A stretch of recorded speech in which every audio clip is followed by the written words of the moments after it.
असं म्हणतात की आपल्याला एखादी गोष्ट चांगली मिळवायची असेल किंवा ती मिळत असेल तर आपल्याला खूप संकटांना तोंड द्यावं लागतं किंवा खूप परिश्रम करावे लागतात आणि आपल्या आनंदी संबंधी अशीच गोष्ट झाली.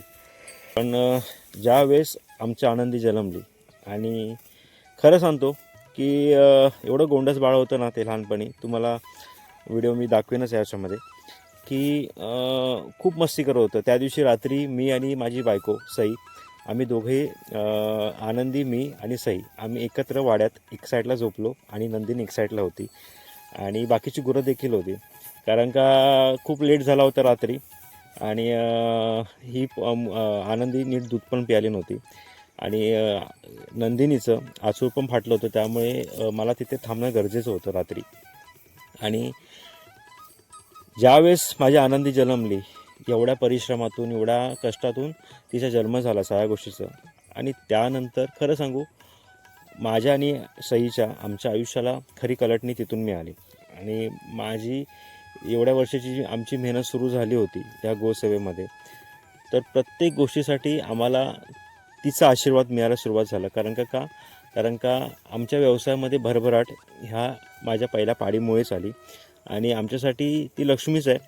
कारण का ती आल्यापासून माझ्या घरातले सगळे प्रॉब्लेम असू देत किंवा माझ्या प्रत्येक गोष्टीसाठी, चांगल्या गोष्टीसाठी तीच कारणीभूत आहे असं मी आणि माझी पत्नी म्हणतो. आणि आमच्यासाठी आहेच ती गोष्ट. कारण का आमच्यासाठी खरंच देव आहे तो. आमच्यासाठी असं म्हणतात ना की आपण देवळात शोधतो, तसं आम्ही आमचे दैवत हे आमच्या गुरांमध्ये शोधतो.